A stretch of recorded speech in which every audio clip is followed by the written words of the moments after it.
kind of want to talk about the Switch 2, and I just want to share my thoughts on the thing, considering that we finally had the Direct last week. Actually, after the Direct, I already recorded myself talking about my thoughts on the Direct, on how I liked it. I was gonna edit it and upload it on YouTube, but I realized there were a lot of things that they didn't kind of talk about, so I kind of held it off for a bit. And then the weekend passed by, and yeah, there were a bunch of things they didn't want to talk about. They did not that they didn't want to talk about, but they just didn't talk about at all.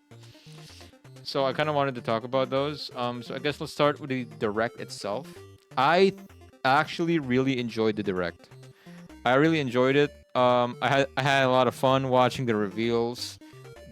Drag X Drive was funny as hell.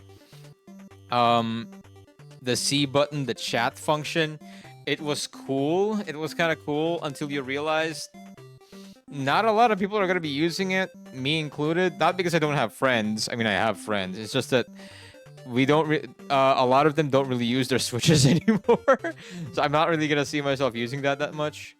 I did like the games that got revealed. I liked the Bravely Default remaster. I liked the new From Software game. Uh, what was it called? I was about to say Bloodborne 2. What was it called? Dark Bloods? I think that's what it was called. I could be wrong. If anything, when the trailer first came out, I initially thought that we were gonna get a new Castlevania game, straight up, because I'm so Castlevania pilled right now since I just finished playing Simon's Quest. I really thought we were gonna get a new Castlevania game, but I guess not. When I saw the From Software logo, I was like, oh, okay, it's a new From Software game, whatever, I guess. And then another funny thing about the direct was that we even had a reveal for Silk Song. It said it was gonna come out in 2025, so okay, I guess. I'm not expecting much, but if it does come out in 2025 this year, that's gonna be cool. I really like Donkey Kong Bonanza because it's been so long since we had a 3D Donkey Kong game.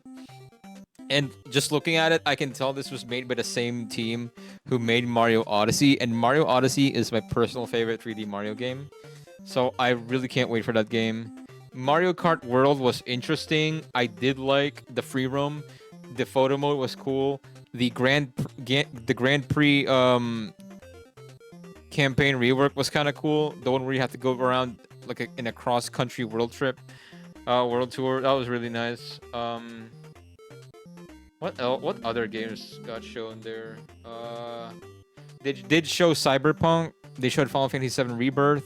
Not Rebirth. They showed Remake. They showed a sequel to Astroneer, a game which the first game I did enjoy playing it with my wife, so I might get that and play with her. But I might play it on the PC since I don't think she's gonna get a Switch too. But yeah, overall I like the direct. They even showed upgrade packs for like some of the Switch 1 games. We'll talk about that in a bit. But yeah, overall I liked it. Whatever it is they showed, they showed it pretty well. But that being said, they didn't talk about a bunch of things. They didn't talk about the price. I remember after the direct was finished, I was wondering, okay, wait, they didn't tell us how much the thing was gonna be, because my estimate was gonna be around $400, and I had to check the site. Like, I was refreshing the site a couple of times after the stream just to see how much it was going to be, and apparently it's going to be $450. A little pricey for a handheld, but okay, I guess, based on the specs they showed, because this is a beefy console. But yeah, I guess 450 is okay. But what took me off was, oh my god, the prices were pretty expensive. Okay, so let's get this let's get this straight, because a lot of people were kind of confused about this. All right, so Mario Kart World is going to be $80 if you buy it physical, and then digital if you buy it $90 if you buy it digital. Am I right? Hold on, I need to fact check myself. Mario Kart 80 is $80. Legend of Zelda Breath of the Wild Enhanced and I think Tears of the Kingdom are both gonna be $70. Donkey Kong Bonanza is 60, if I recall correctly. I could be wrong on that one. And then I think the lower end games, like let's say Bravely Default, is $30 to $40. Okay, so yeah, those are the things that bothered me the most. The games are pretty expensive. They're really expensive. Oh my god, I can't believe it. According to Nintendo, their justification for raising Mario Kart 8's price from 70 to 80 is because of inflation and cost of production. Okay, I kind of get their point, but $80 is still pretty high, let's be real. The Switch games prices are pretty expensive. And yeah, that really bothered me because I get it. Cost of production, inflation, that's true. And then the tariffs are coming. It's just too much. They just raised the prices because of that. And I guess for the average American, I don't know. It might be cheap for them, but for here in the Philippines, it's really expensive. Like, oh my god, wait, hold on. Let's convert it. I'm gonna bust out the calculator right now.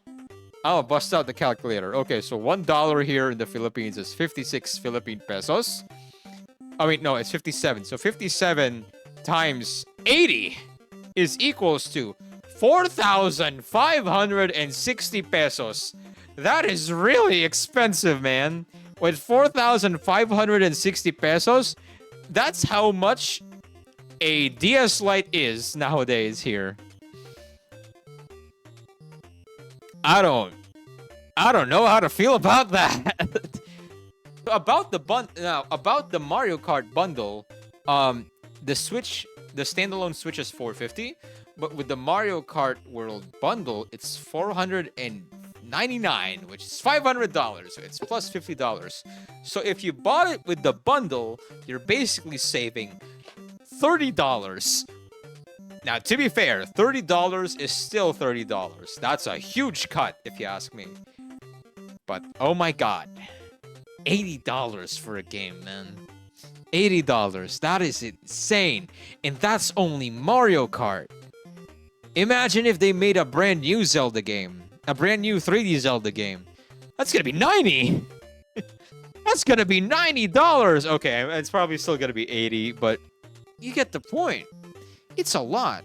Now, one of the games that did make me consider getting a Switch 2 was Donkey Kong Banzai, mainly because I did love Odyssey, and I really like Donkey Kong. So I'm considering to get it just for Banzai, but I will try to get the system along with the Mario Kart bundle, just so I can at least have 2 games. Now, about the Switch 1 games, interesting thing about it is that I don't know if it's confirmed for the other games, but for Breath of the Wild and Tears of the Kingdom, if you have the Switch Online Expansion Pass plan, you get the upgrade packs for Breath of the Wild and Tears of the Kingdom for free. It comes with the pass, and that's really interesting. Now, for Switch Online, though, on the bright side for that service, they didn't raise the price for Switch Online. Thank God.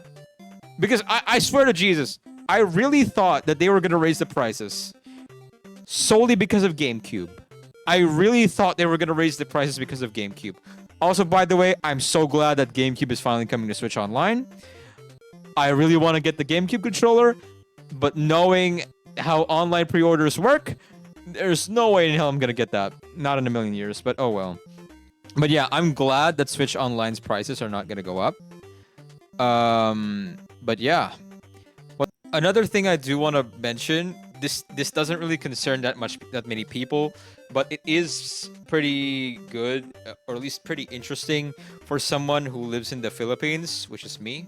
Because apparently a bunch of countries here in Asia, Thailand, Malaysia, Philippines, and there was another country. I forgot who it was, but it was 4 countries, and apparently the Switch 2 is gonna be delayed here in these countries. Uh, the thing is gonna come out in June 5 everywhere else, but for these countries, it's gonna be delayed for like a month or two. So around July to September. Unfortunate for us, but apparently it's because they're setting up their own regions for those countries. So by that I mean, for example, I live in the Philippines. If I go to the eShop, the Philippines is gonna be considered as a region now for the Switch. So like the prices, I could not explain that properly because my English is dying. But the prices here back is gonna be in the same price. Is gonna be converted into Filipino prices now. So for example, like in the U.S., I live in the U.S. If you live in the U.S., the prices in your eShop are gonna be in U.S. dollars. But now here in the Philippines, the prices are gonna be in Philippine pesos as well, which is really cool because finally proper conversion rates. That's good because yeah, my current Switch account, it's set to the United States. So I've been buying games with US prices. Now, whether the prices might go higher or they might go lower, I'm just glad that the Philippines is finally going to be a recognized country in the for Nintendo, you know. So at least it gives me somewhat of a security. If that makes sense? Does that make sense? That I'm buying games that is regulated to the price of where I live in, you know. Like I just have a bit more of security with that, and that's really great. Honestly, that's really great. So yeah, that's the interesting thing about the Switch 2 here in the Philippines. And then there's another thing about the game keys. Okay, so let's talk about the game keys as well. So Nintendo presented 3 ways to play games on the Switch. The first one were physical games. The second one was digital games that you buy on the eShop. And the third one were game keys. So what game keys are basically are cartridges, are physical cartridges where if you insert it on if you insert it on the Switch 2, it's gonna download the missing files of the game you bought. So, for example, I bought Tears of the Kingdom, the Switch 2 edition. If I play that on the Switch 2, I can play the game. But in order for me to get the updated features, like for example the 60 frames or the higher resolution or whatever, I need to download the upgrade pack. You know, and for other games, like let's say Final Fantasy VII Remake, which is also coming to the Switch 2, maybe Integrate is not added to the game cartridge, like the Yuffie DLC.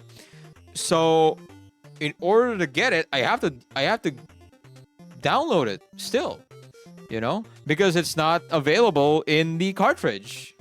Because I only have they only released a game key version of it. Now, that's not really a new thing. Like, a bunch of games have already, on the Switch 1, have already done that. Like, let's say Borderlands, Bioshock, some games didn't even have any cartridges in them. Like, it was just a download code inside, kind of like with Fortnite. And honestly, those were not really that much of an issue back then. Solely because it was more of a case-by-case basis. Like, not a lot of games do that back then. But now, the fact that Nintendo themselves are the ones promoting this thing, it's kind of a silly situation, you know, because like, does this mean going forward, Nintendo themselves are gonna release game key versions of their games? Like, okay, I mean, maybe they're not gonna do it for future Switch 2 games, and they're only doing it now. for the upgraded versions of the Switch One games, but maybe they might do that. What about Xenoblade Chronicles 4 or whatever the hell Monolith Soft is gonna make next? What if the next game is just gonna be a game key? You know, like what if Metroid Prime 5 or whatever the next Metroid game is gonna be? What if it's just a game key? Like, it kind of. I feel like this is gonna be like the start of the death of physical copies or physical media for Nintendo, because yeah, Nintendo is probably one of the last companies to commit to physical media, but now they're starting to do a transition where they're presenting, now that they're promoting game keys more, they are slowly transitioning more to digital. And I honestly don't know how to feel about that, because personally for me, I'm more of a hybrid buyer. Like, for the big games, I buy a physical cartridge or a disc, and then for like re-releases or remasters or ports of older games, I just buy them digitally. Like, that's what I do. You know, I don't know how to feel about it. Honestly, I really don't know how to feel about it, and I feel like this is something that I can only have a proper opinion on uh in the long run. Like, I need to see more of this. Like, if they're gonna keep doing this or not, you know. But not all games are game keys on the Switch too. Like, for example, Donkey Kong Bonanza. That's not a game key. The whole game is on the cartridge. That's confirmed. Another game, which this one surprised me the most, but Cyberpunk 2077, including the Phantom Liberty DLC, it's gonna come to the Switch. It runs great, not as good as the PS5 and PC version, but it still runs great.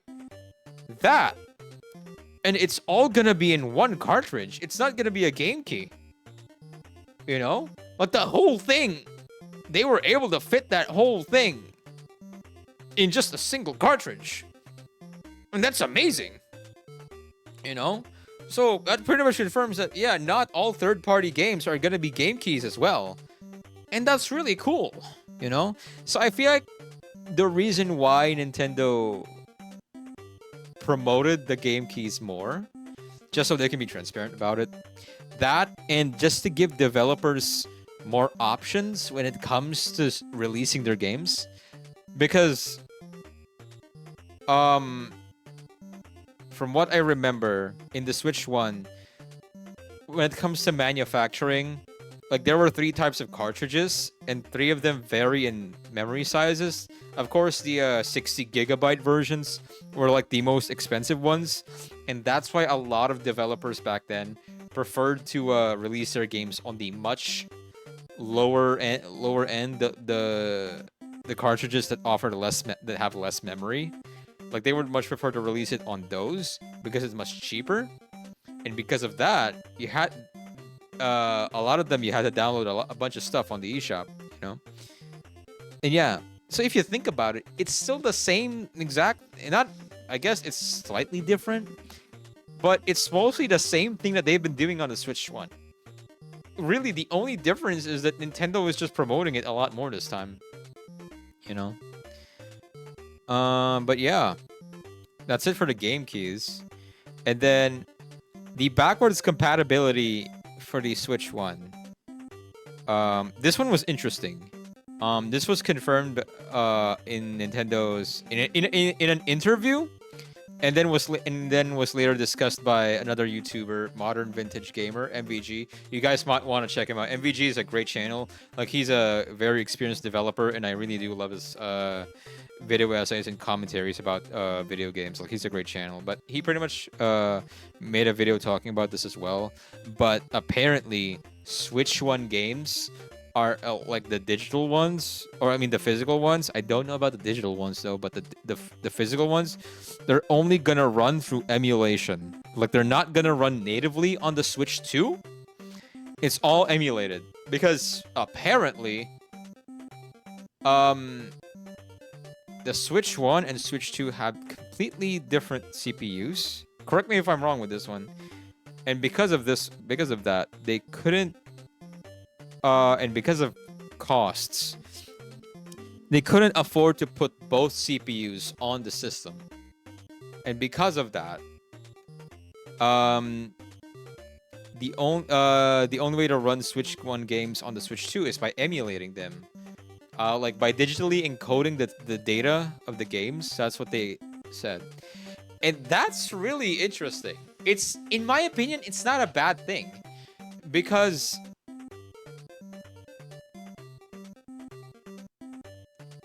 I feel like if they were able to, if they forced the Switch 1 games to run natively on the Switch 2, I feel like it's just gonna make the system more expensive.